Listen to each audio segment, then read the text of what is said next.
নমস্কার, 7 hour news নেটওয়ার্কে আপনাদের স্বাগত।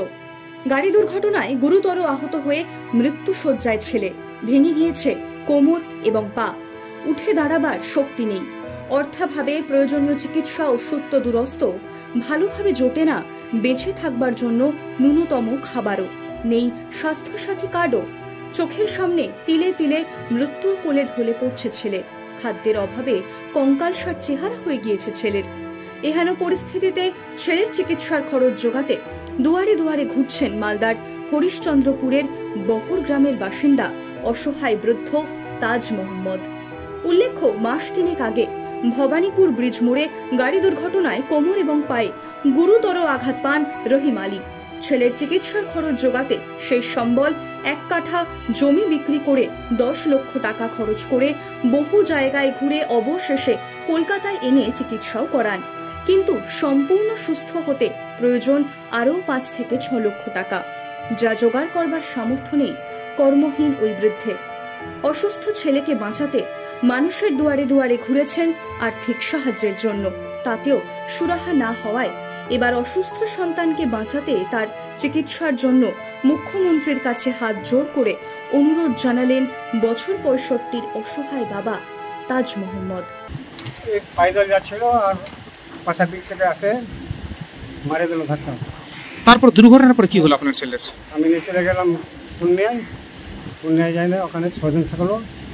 6 দিনের বাদে ইলাজ হলো না, ওখান থেকে নিয়ে চলে আসলাম বাড়ি থেকে নিয়ে ফের নিয়ে চলে গেলাম রায়গঞ্জ নিয়ে যাওয়ার বাদে ওখানে পুণ্যা তো আনিয়ে রায়গঞ্জ নিলাম। রায়গঞ্জ থেকে ট্রান্সফার করে দিল 5-6 দিন বাদে কলকাতাতে ঘুরে আনে 5-6 দিন থাকলো ঘর। তারপরে নিয়ে গেলাম ফের পুণ্যা থেকে ফের আনলাম ঘর থেকে নিয়ে চলে গেলাম ফের শিলিগুড়িতে মারি বেঁচে দিলাম। 1 কাঠায় মারি ছিল, তো 1 কাঠা মারি বেঁচিয়ে তারপরে চিকিৎসা করলাম। না পারে ভিক্ষা চাইছি। কোন কোন এলাকায় আপনি যাচ্ছেন ভিক্ষা চাইতে? এখানে গ্রামে করে না পারে দিল্লি গেছেন। দিল্লিও ভিক্ষা চেয়েছেন? দিল্লিও ভিক্ষা চাইছি। তো এই যে আপনার যে ভিক্ষা চাওয়ার টাকা, সব টাকা শেষ হয়ে গেছে? হ্যাঁ, শেষ হয়ে গেছে। তো এখন আপনার ছেলে কোথায় আছে? আমার ছেলে আমার বাড়িতে আছে। চিকিৎসা চলছে না, টাকার জন্য চিকিৎসা চলে গেছে। তো এখন কি সমস্যায় আছে পরে আপনার ছেলে? ওই টাকার জন্য পড়ে আছে, টাকা হবেই না, কই জায়গায় নিয়ে যাবো। খাবার দাবার নাই, 1-2 মাস থেকে খাওয়া দাওয়া খাচ্ছে না। যদি পায়ে টানে খাচ্ছে তো উল্টি করে দিচ্ছে। কোমরটা ভেঙে গেছে, পাও দুটোই ভেঙে গেছে। সরকারের কাছে যাবো, যদি সরকার দেয় সরকারের কাছে চাইব। সরকারকে আমি চাইছি যে কিছু সাহায্য করেন চিকিৎসা করার জন্য। ডিএম হোক, যে কেউ হোক, আমি সাহায্য চাইছি।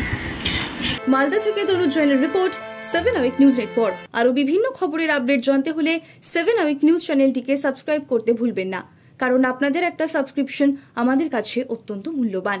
এবং সেই সঙ্গে আমাদের হোয়াটসঅ্যাপ চ্যানেলটি ফলো করে অবশ্যই পাশে থাকবেন।